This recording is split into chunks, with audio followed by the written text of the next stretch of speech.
Se acaban de dar a conocer las cifras del Sistema Nacional de Seguridad Pública. Los delitos de agosto, los homicidios dolosos no crecieron, se mantuvieron como en julio. Están las cifras, son prácticamente las mismas, sumados homicidios dolosos y feminicidios. Ahí está, el total sigue siendo muy alto. El robo con violencia quedó también prácticamente igual. Hay 300 casos menos comparados con el mes anterior. Durante 2019 se han denunciado 187,000 robos con violencia. Donde sí hubo una disminución notable fue en el secuestro. Bajó de 174 víctimas en julio a 121 en agosto. Es una reducción de 30%. De acuerdo con estas cifras, en lo que va del año, 1,145 personas han sido secuestradas. Estos datos los comparamos, los solemos hacer, con los que presentó esta misma semana la Asociación Alto al Secuestro. Sigue registrando cifras más altas, 165 contra 121 del Sistema Nacional de Seguridad Pública.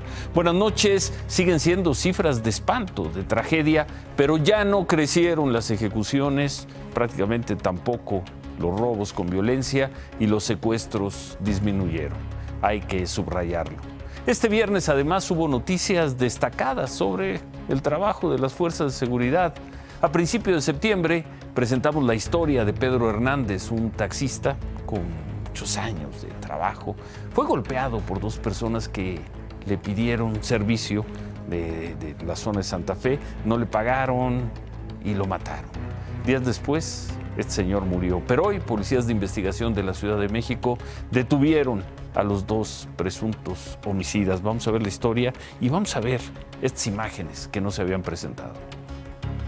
Te lo juro que esto no se va a quedar así, lo que te hicieron. No se va a quedar así porque tú eres un buen hombre. ¿Cuánta gente te quiere, papá?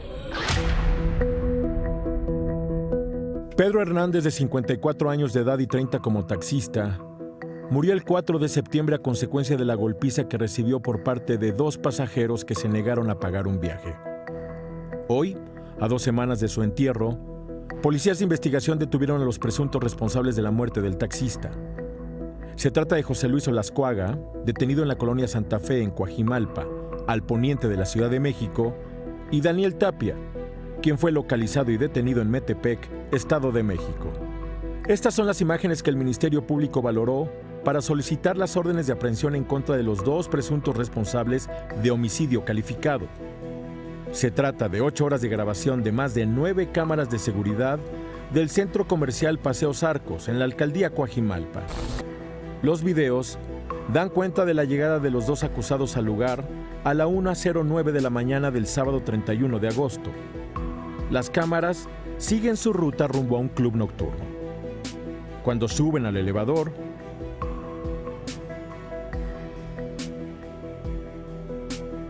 y entran al bar de nombre Sense. Adentro, la videovigilancia del antro también los ubica, primero solos y luego ocupando una mesa acompañados de dos mujeres con las que más tarde abordarán el taxi. A las 6 de la mañana la cámara registra la salida de las dos parejas. José Luis, uno de los presuntos agresores, carga en la mano izquierda una chamarra roja con gris, chamarra que olvidaría en el taxi luego de la golpiza y que permitió a policías de investigación confirmar su identidad en el video. Las cámaras siguen su ruta de salida y llegan hasta las 6:09 de la mañana, cuando abordan el taxi de Pedro Hernández, quien 13 minutos más tarde fue golpeado por cobrar un viaje de 80 pesos.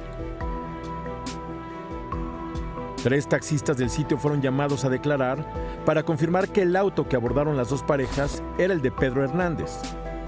Policías de investigación también realizaron pruebas periciales en el taxi, lo que confirmó que se trataba del mismo vehículo. Los presuntos responsables fueron trasladados al reclusorio Oriente de la Ciudad de México para ser puestos a disposición de un juez. Yo tengo fe en el juez que está con el caso, que va a hacer justicia y les va a dar, van a pagar su condena conforme a la ley. Y quiero justicia por mi padre.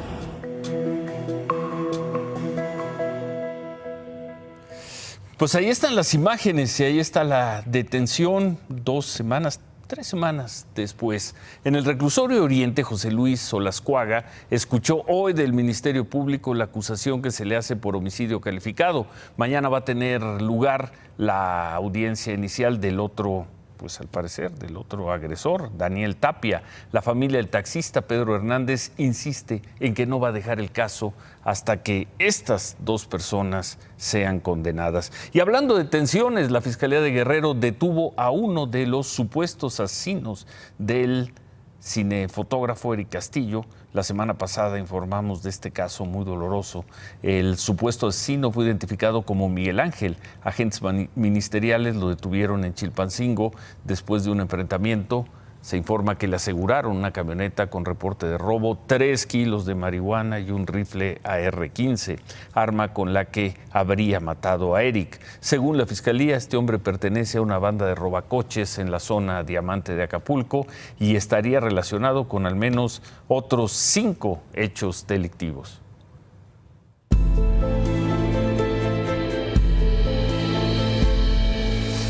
Bueno, muchas gracias por los comentarios, por esta historia que presentamos anoche, la historia de la corredora Laura Galván, que ganó una medalla de oro en los Juegos Panamericanos hace poco más de un mes. Antier, esta joven acudió a un banco en el centro de la ciudad de Guanajuato y al salir le robaron 38,000 pesos. Era dinero del apoyo que le da el gobierno federal por su triunfo en los Panamericanos y dinero que ella dijo le sirve para continuar en los entrenamientos. Bueno, Imagen Noticias obtuvo videos de cámaras de seguridad de la zona donde asaltaron a Laura. En las imágenes se puede ver a la joven como entra al banco, ahí está. También se ve a 3 sujetos que esperan fuera de la sucursal. De acuerdo con el secretario de Seguridad Municipal de Guanajuato, Samuel Ugalde, estos hombres serían los responsables del robo. Laura salió del banco, como lo narró, acompañada de un conocido. Juntos caminaron hacia la plaza de San Roque y ahí los asaltaron. El Ministerio Público de Guanajuato le explicó a Laura el tipo de robo del que habría sido víctima. Fui víctima de la técnica que usan varios, pues sí, yo creo que bandas, tiene que ser más de uno, ¿no? Los que utilizan para robar a las personas, y fue que se llama que el pacazo. Vas caminando y no piensas, sí, de repente te llega así como que dices, ay, pero ¿por qué? ¿Qué onda? Pero pues al mismo tiempo, pues tú dices, o sea, estás consciente que llevas ese dinero, pero al mismo tiempo dices, no, yo no traigo el tuyo, ¿y por qué? O sea, es tan rápido que de verdad te desconcierta así. El pacazo. Esta noche, otra vez en Guanajuato, hace unos minutos un grupo armado atacó las oficinas de la Fiscalía Regional de Guanajuato en la ciudad de Celaya.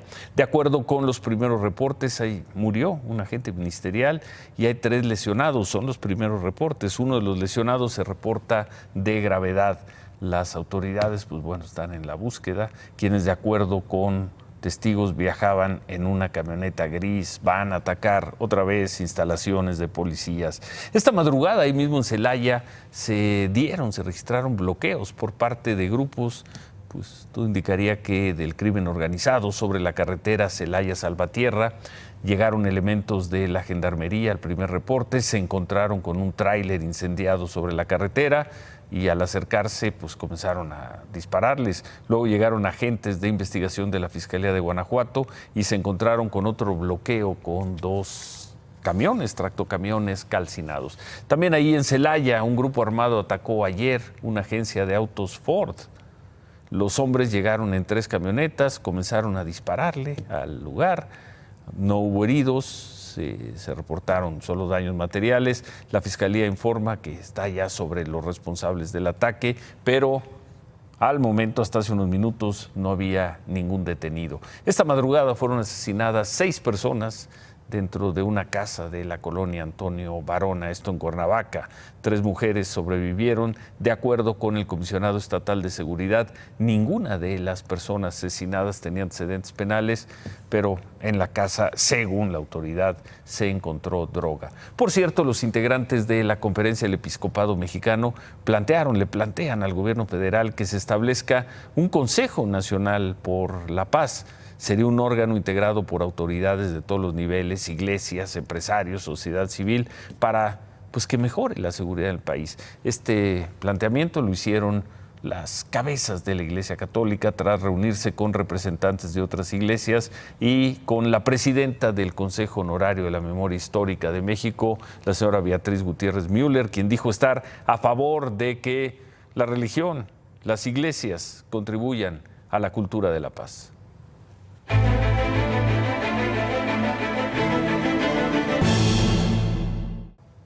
La primera ofensiva en serio de la Cuarta Transformación por cambiar la historia nacional terminó en un repliegue táctico que no en una derrota.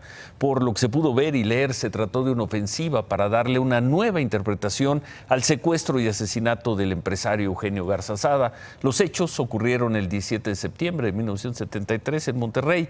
Quienes secuestraron y mataron a don Eugenio fueron integrantes de un grupo guerrillero, el grupo La Liga Comunista 23 de septiembre. Este martes, 17 de septiembre, FEMSA, empresa que don Eugenio creó y dirigió, publicó en Excelsior un desplegado de página completa para recordar a don Eugenio a 46 años de su asesinato. Se evocaron muchos de sus principios, como reconocer el mérito de los demás, nunca hacer burla, ser puntual, no alterar la verdad, disfrutar el trabajo, ser modesto. El desplegado cerraba con la frase: la mejor manera de recordar a don Eugenio es siguiendo su ejemplo y buscando un México mejor, tal como él vivió. El martes también el Instituto Nacional de Estudios Históricos de las Revoluciones de México difundió un texto de su director Pedro Salmerón, en el que esencialmente llamaba Comando de Jóvenes Valientes a los guerrilleros de la Liga 23 de septiembre que secuestraron y asesinaron a Eugenio Garza Sada. El texto abrió una fuerte polémica y seguramente esa fue la intención. Hoy, 3 días después, el instituto ofreció una sincera disculpa a quienes se ofendieron por el adjetivo valientes, que, se lee, no fue usado para justificar la acción. Ser valiente, dice el comunicado, no significa ser héroe ni hacer lo correcto. El instituto no hace apología de la violencia e incluso califica de equivocada la decisión que terminó con la trágica muerte de don Eugenio Garza Sada, 2 escoltas y 2 guerrilleros.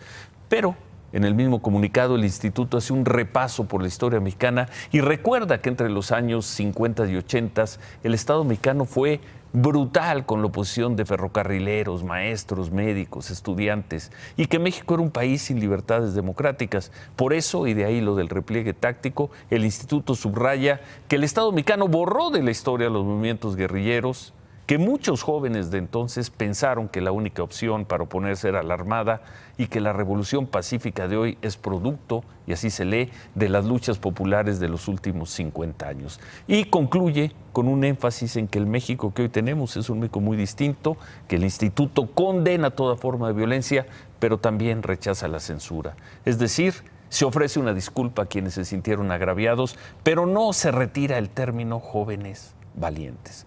Por eso, la primera verdadera avanzada de la Cuarta Transformación, por modificar capítulos dolorosos de la historia mexicana, no terminó en una derrota. Hoy también el Tecnológico de Monterrey, otra de las instituciones creadas por don Eugenio, rechazó de manera tajante las afirmaciones del director del instituto, las que califica como jóvenes valientes a quienes asesinaron a don Eugenio. Pero al mismo tiempo, leo, refrendamos nuestra convicción de promover e impulsar la concordia y la paz como vía para hacer realidad la transformación pacífica del país a la que el presidente López Obrador nos ha convocado. Interesante episodio, interesante desenlace. Nadie se aferró en salirse con la suya.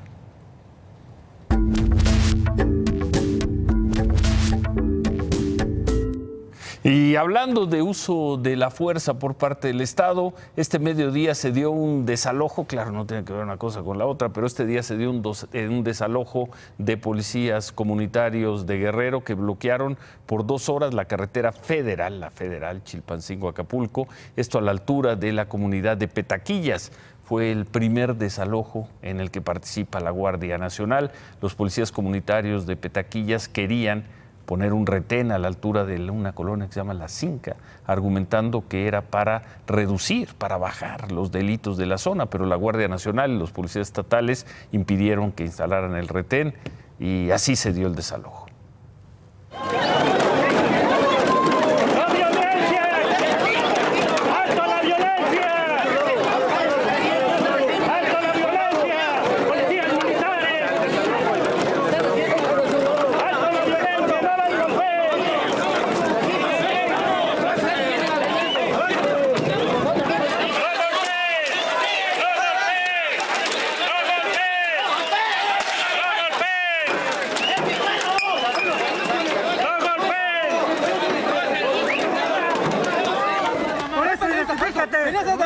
periodista. Soy periodista. José Navamosa, Agencia de Noticias México. Soy periodista. Tras el desalojo, la Guardia Nacional y los policías estatales siguieron a los pobladores que organizaron el bloqueo. Por estos hechos, las autoridades reportan, al menos, o hasta hace unos momentos, había 6 personas detenidas, quienes, según esto, trataron de esconderse en negocios, ahí por donde se dio este desalojo. En otras cosas, anoche mostramos la carta que le mandó Rosario Robles desde el penal de Santa Marta, Catitla, al presidente López Obrador. Rosario Robles le exigió al presidente un juicio justo y le pidió que parara, que cesara la ofensiva de funcionarios del gobierno federal en contra de ella. Hoy el presidente López Obrador le respondió. A nadie se le persigue, a nadie se le fabrican delitos. Eso ya pasó a la historia. No podemos detener procesos en curso, procesos iniciados. En este caso eran denuncias que se habían presentado con anterioridad y corresponde resolver estos temas tanto a la Fiscalía General y también, en este caso, hay injerencia del Poder Judicial. Falso que hay una persecución contra Rosario Robles, lo dice el presidente López Obrador.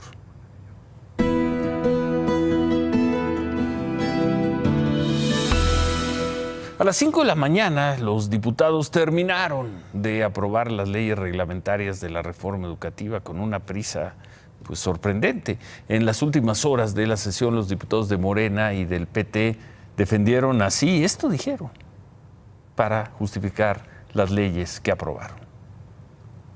Pueden decir burros y delincuentes como el borracho de su Borolas. Pueden decir lo que quieran, pero nuestro presidente de la República y nuestros maestros y nosotros no vamos a utilizar ni peluca ni gorra para disfrazarnos y no dar la cara por el pueblo de México. Alguna vez se llamó a esa tribuna la más alta tribuna de la nación y alguna vez se trató de cuidar la investidura. Hoy sube una diputada y dice, no vamos a ser como el borracho de su Borolas. Y el presidente de la República no se va a poner ni pelucas ni gorras.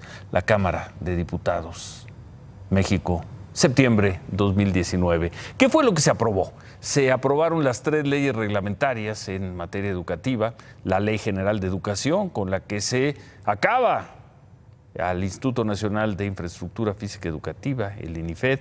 En esta nueva ley se establece que el dinero para mejorar las escuelas va a ser entregado directamente a los comités de maestros y padres de familia. También se aprobó la ley reglamentaria sobre mejora continua de la educación. Esta ley establece que la evaluación de maestros va a ser únicamente para diagnosticar, pero ya no va a definir la permanencia de los maestros en sus plazas. Nunca, en la anterior reforma no la definía. Simplemente quienes no pasaban la evaluación salían de los salones de clase y se iban a hacer tareas administrativas. Pero bueno, con esta ley desaparece ya formalmente el INEE, el Instituto Nacional de Evaluación Educativa. Y por último se aprobó la Ley General del Sistema de Carrera. Esta ley establece, como prometió el presidente, que los egresados de las escuelas normales van a tener prioridad en la asignación de plazas. Además, las representaciones sindicales van a decidir, se dice que junto con las autoridades educativas, la asignación de plazas, ascensos y cambios de plantel de los maestros. Desde Mérida, Yucatán, donde estuvo hoy en la conferencia de prensa, el presidente López Obrador defendió lo que aprobaron los diputados. Lo que se definió y tampoco les gustó, pero ni modo, es de que no se van a cerrar las escuelas normales. Los egresados de las escuelas normales van a tener derecho a sus bases, van a tener garantizado su trabajo. Eso tampoco les gustó.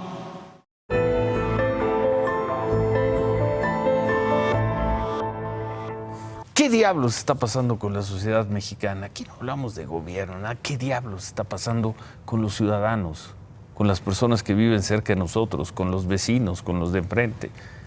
¿Qué pasa con los ciudadanos mexicanos? ¿Qué pasa con México en este siglo XXI? Vamos a ver esto. En el municipio de San Luis Río Colorado, en Sonora, este mediodía ocurrió esto. Un policía municipal acudió a atender un incidente familiar. Se decía que había violencia familiar. Esto en la colonia Sonora, y ahí un hombre identificado como Martín, de 43 años, lo recibió así. ¡Tírale, tírale! ¡Es legítima defensa! ¡Es legítima defensa! ¡Es legítima defensa! ¡Tírale! ¡Tírale! ¡Tírale en una pata! ¡Tú! ¡Mata a los niños, Shelly! ¡Tírale!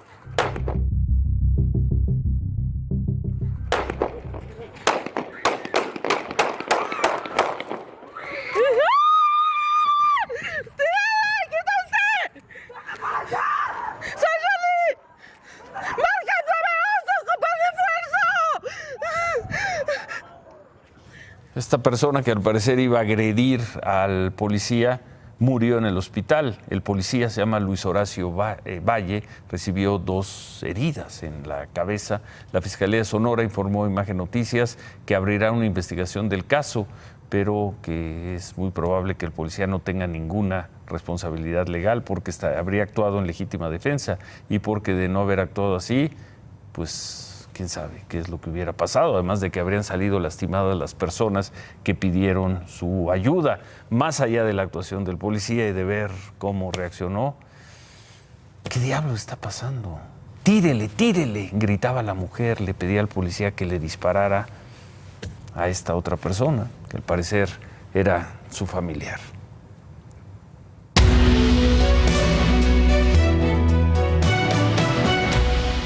¿Y qué diablos está pasando también con estas historias? Vamos a ver esta historia. Se dio en la ciudad de Puebla, y el por qué se trató de linchar a una mujer. Ya logramos entrar y la vieja tiene perros en el refrigerador. Ayuda, por favor. Miren, no les estoy mintiendo, de verdad, la vieja tiene perros en el refrigerador. La búsqueda de un perro robado terminó con este hallazgo. Desde hace 2 años, habitantes de la colonia Bosques de San Sebastián, en la ciudad de Puebla, sospechaban que su vecina María Consuelo robaba mascotas, pues los perros callejeros y hasta algunos de casa desaparecían. Es una vez que me cacho a su niña a las 2 de la mañana que estaba estirando su manita para agarrar mi gato, pero yo se la agarré y le digo, no, mi gato, no, ¿cómo te lo vas a llevar? Ellas salían 1, 2, 3 de la mañana a robarse los animales. En varias ocasiones, los vecinos dicen que habían ido al departamento de María Consuelo porque olía podrido y a perro muerto, pero no encontraban nada, hasta anoche que lograron entrar y transmitieron en vivo por redes sociales. Compartan este en vivo, de verdad, la vieja tiene un perro en el refrigerador. Ya entramos a la casa. Este perro no deja que pasemos porque los demás perros están ahí adentro y queremos sacarlos. Por favor, si vives en Bosques de San Sebastián, ven a apoyarnos. Entramos al domicilio y había 2 refrigeradores. En el primero únicamente había un perro y un gato. Y en el otro refrigerador había más perros y más gatos, alrededor de 5 o 6 más, yo creo. En el tambo todavía había más animales destazados. En una recámara encontraron machetes, palos con clavos, que con eso les pegaba o los mataban. Más vecinos llegaron al lugar y encontraron a los animales encerrados en jaulas o atados con cadenas. También encontraron a los 2 hijos de María Consuelo en malas condiciones, uno de ellos con discapacidad motriz. Al ver esta escena, los vecinos intentaron linchar a la mujer. Tuvieron que llegar 10 patrullas con policías municipales para lograr rescatarla. Después se la llevaron detenida por el delito de maltrato animal y abandono de persona. ¿Qué llora? Cuando mató a los perros no sentía feo. ¡Asesina!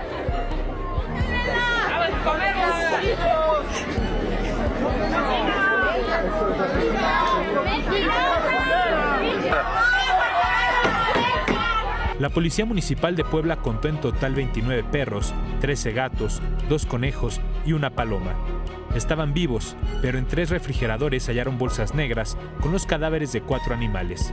Ninguno de ellos era el perro al que originalmente buscaban. Los vecinos dicen que María Consuelo vendía tortas de milanesa y carne enchilada fuera de la parroquia del Espíritu Santo.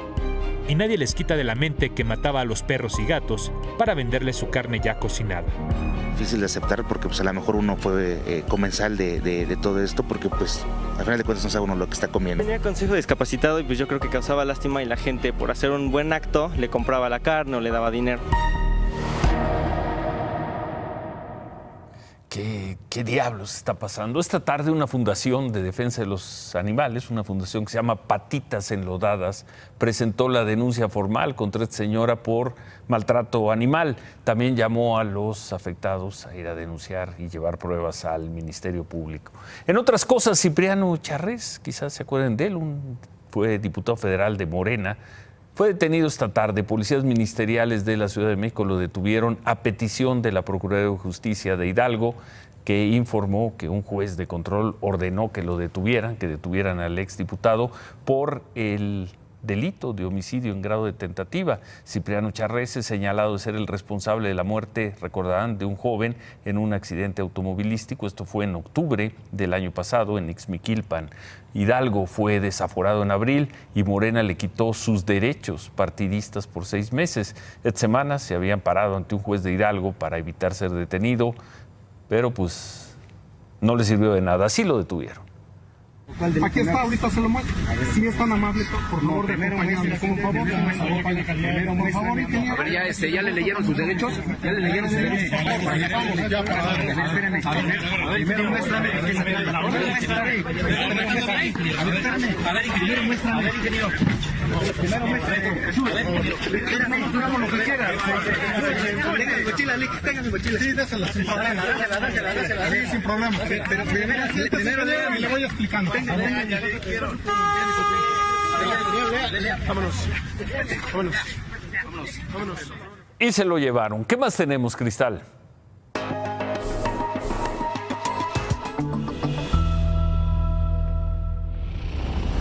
A partir de ayer, Mérida y México se colocaron en los ojos del mundo con el inicio de la 17ª edición de la Cumbre Mundial de los Premios Nobel de la Paz, que por primera vez reúne a 30 galardonados. Ante más de 3,000 personas de todas las nacionalidades, iniciaron las plenarias con temas enfocados al desarrollo social y económico, así como la demografía global, en las que Rigoberta Menchú, acompañada de otros premios Nobel como Lech Walesa, Steve Goose y Mark Manley, propuso una revolución educativa para la solución de problemas que generan la migración.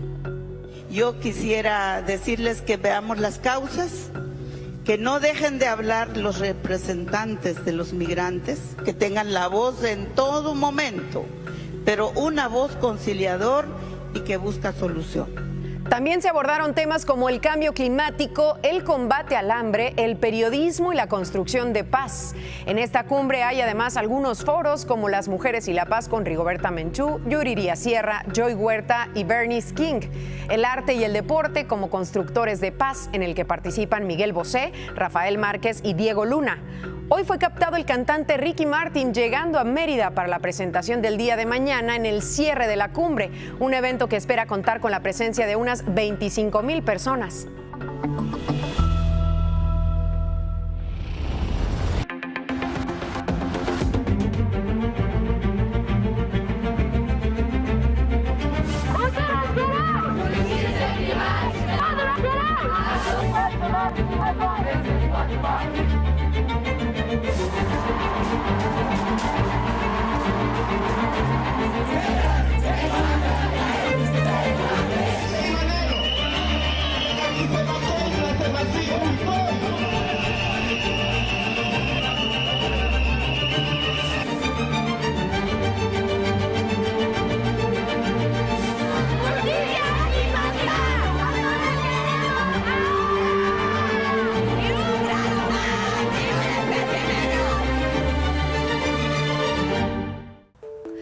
de personas en el mundo salieron a las calles este viernes para exigir que se tomen medidas para detener el cambio climático. La finalidad de los llamados Viernes por el Futuro, un movimiento impulsado por la activista sueca Greta Thunberg, es presionar a instituciones y a las grandes empresas para que adopten medidas drásticas que frenen el calentamiento global. De Sydney a Sao Paulo, pasando por París, Bruselas, Dinamarca, Londres, Johannesburgo, México, todos unidos por una misma causa. En la Ciudad de México, grupos ambientalistas y estudiantes desfilaron del Ángel de la Independencia al Zócalo capitalino exigiendo al gobierno federal que mejore los planes y ejecuciones de los proyectos para lograr un entorno ecológico favorable. Ahora que se realiza la Cumbre Mundial de los Premios Nobel de la Paz también en Yucatán, habitantes acompañados de Rigoberta Menchú y Jody Williams se congregaron en el Monumento a la Patria de Mérida para manifestarse contra el aumento de la temperatura.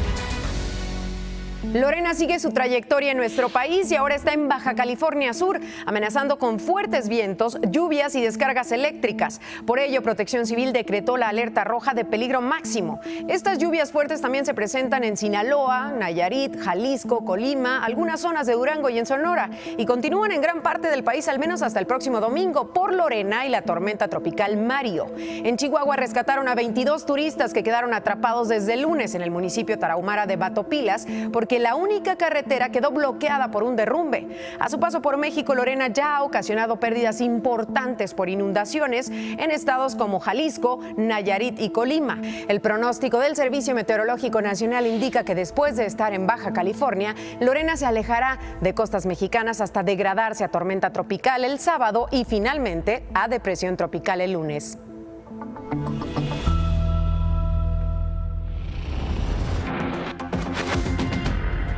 Área 51 es una base militar secreta que está en el desierto de Nevada y que ha inspirado toda clase de teorías conspirativas, muchas relacionadas con extraterrestres. En junio publicaron en Facebook, como broma, una convocatoria para tomar por asalto el Área 51 hoy. Y llegaron algunas decenas de personas que no buscaron extraterrestres, pero estuvieron en el lugar con máscaras alienígenas o sombreros de papel aluminio. Hubo 2 detenidos, una mujer que intentó pasar bajo una reja y un hombre que orinó en las cercanías. Los militares advirtieron antes del evento que usarían la fuerza letal contra quien intentara entrar al lugar. Por este evento se organizaron festivales de fin de semana en 2 pueblos de Nevada cercanos a la zona militar.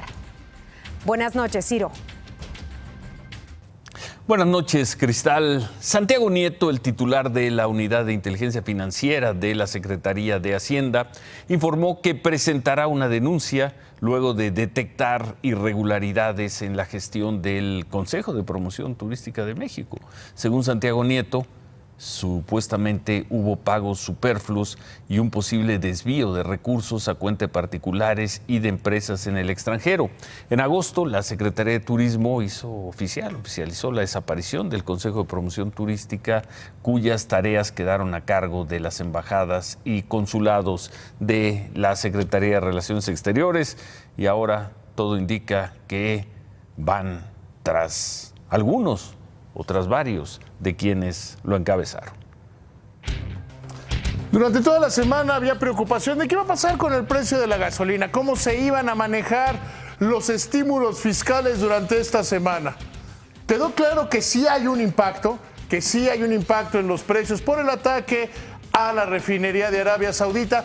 Sin embargo, parece que el asunto, al menos hasta el momento, es todavía menor. La Secretaría de Hacienda, como lo ha venido haciendo todos los viernes, anuncia los estímulos fiscales a las gasolinas. La gasolina roja, la de 92 octanos, se queda sin estímulo fiscal, como ha venido pasando en las últimas semanas. A la verde se le da algo de estímulo fiscal, al diésel se le da algo de estímulo fiscal. Es importante entender cómo funciona el estímulo fiscal. No vais a dar clase en viernes a estas horas. Pero es muy importante, Ciro. No, recuerda que siempre tenemos el recurso de corten a Páramo. Y metemos. A ver, pero hoy hay goles de alguien. Pero rápido. No, es muy sencillo. No. El estímulo fiscal actúa como un amortiguador. Si los precios del combustible están abajo, disminuye el estímulo fiscal. Si los precios del combustible están arriba, bájeles, se usa más estímulo fiscal. Así funciona. El gobierno se ha comprometido, para bien o para mal, pero ese es el hecho, de que la gasolina no va a subir más de lo que suba la inflación, es decir, que no va a subir más del 3.2%. Y no ha subido. Y no ha subido. Ni Entonces, subirá, o quién sabe. Bueno. El gobierno dice que tiene margen para incluso que si hay problema de precios, desbalance de precios en las gasolinas por lo de Arabia Saudita, por lo que sea, la van a mantener porque es un compromiso y van a usar el estímulo fiscal porque por el otro lado beneficia al gobierno. ¿Y a dónde vas con todo esto? A que nadie le vaya a decir que va a subir la gasolina, que el gasolinazo, que todos esos dramas que luego algunos les da por hacer cuando son total y absolutamente falsos. ¿Es cuánto? ¿Cuánto qué? Es todo. ¿Cómo di? Nunca has visto el canal judicial, ¿verdad? Remátala, David. ¡Adiós! ¿Es cuánto, presidente? Bueno, criminalidad y violencia siguen siendo de espanto. Pero algo ocurrió en agosto que permite tener, quizá por primera vez en años, una esperanza de que el ciclo trágico del que México no consigue salir pueda ser revertido. Las cifras siguen siendo de espanto, pero el número de secuestros bajó y puede decirse que bajó considerablemente. Las cifras son terribles, pero se detuvo el crecimiento de los homicidios dolosos. Es muy temprano para hacer más interpretaciones. Habrá que esperar al menos lo que ocurra de aquí a fin de año. Aún así, conviene subrayar que en medio de una gran violencia, de una gran zozobra y de mucho dolor, los secuestros disminuyeron y ya no creció la diabólica espiral de los homicidios dolosos. Imagen Noticias con Ciro Gómez Leiva, lunes a viernes 10:30 p.m. Participa en Imagen Televisión.